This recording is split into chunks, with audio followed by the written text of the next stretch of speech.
Hello and welcome to another installment of Tuesdays with Tony. Today I want to talk about carnations. As you can see, I have all these beautiful carnations in front of you, and I want to give you just a little bit of background info, some fun facts, how to process them, where they came from, and maybe some other cool stuff along the way. So, to start off, carnations are scientifically known as Dianthus coreophyllus, something like that. I don't know how to pronounce it. I just read it, but you can look it up yourself. But for those of you who are in the cut flower industry, you've heard of Dianthus before. Dianthus and carnations come from the same family. Actually, carnations are known as Dianthus.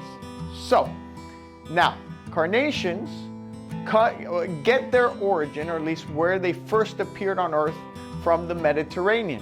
That's something I didn't know. I thought they were South American. The first to use them for aesthetic purposes, to signify love and to signify beauty, were the Greeks and the Romans. Another cool little fact about carnations is that they're edible.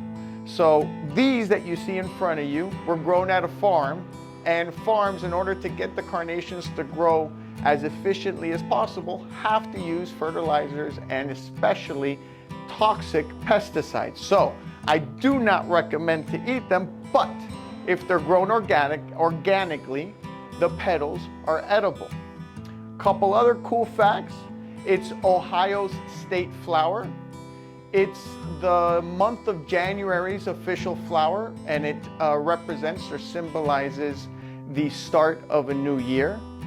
And they're also used a lot in the United States for funeral purposes. And the main reason is that this is one of the hardiest, longest lasting flowers there is. And obviously, if you're going to leave something at somebody's resting place, you want it to last as long as possible and not die in the first couple days. And so carnations really are durable. They average about 2 weeks in the vase, which is about double that of roses. Now, farms in Colombia, which is just where the majority of the carnations are grown throughout the world, the farms from Colombia that grow carnations are on the outskirts of Bogota. They buy them from the agronomists, and they plant the seedlings in nurseries and allow carnations to grow anywhere between 7 to 14 weeks. Cool thing about carnations and other flowers that are single stem is that the longer you let anything grow, the bigger it gets. So in carnations, you have 3 different sizes. You have standard, fancy, and standard, fancy, and selects. The standard are the shorter, fancies are the middle, and selects are the tallest. The longer you let it grow on the plant before it's cut, the bigger everything gets, the longer the stem, the thicker the stem, but most importantly, the larger the flower. So we here at FMI Farms import the flowers only from these farms in Bogota. They are then delivered to an airport in Bogota. They fly to Miami, where we're located. Miami is where 90-something% of the flowers that are sold in the United States are imported through. Almost every importer has to be next to Miami Airport, like we are. We then clear them through customs. We are wholesalers, so we'll process the boxes, open them up, and then sell them by the bunch. Most carnations come packed 25 stems per bunch, but there are some carnations like Moon Series and mini carnations that are packed differently. So make sure to speak to your salesperson if you're curious about that, so you buy the right quantity. Moon Series tend to be packed 20 stems per bunch. And mini carnations, which are also known as spray carnations and or pixies, and this is an example of them. They have multiple heads per stem, and they're basically like a spray rose.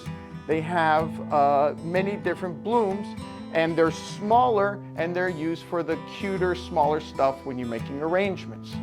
When you buy the carnations, our suggestion is to, as soon as you receive them, cut them on a slant about 1 inch from the stem at the bottom and put them in a dark and cool place and have them hydrate for at least 24 to 48 hours. They do take longer than most other flowers for the bloom to start to open. So then these that you're seeing here actually were hydrated for 72 hours to get them fully open. Once you have processed the flowers and you're going to use them for arrangements, the suggestion that I read online was 2 hours prior to using it in the arrangement, put them in new water, cut them again, just to give them that extra boost of longevity. Well, that is basically it. If you have any suggestions on how to get carnations to last longer, if you have a different way of processing them, please comment in the comment section below and give us your suggestions, and we'll post it and share it with our customers. Thank you for checking in, and I hope you guys have a wonderful day. Rock on.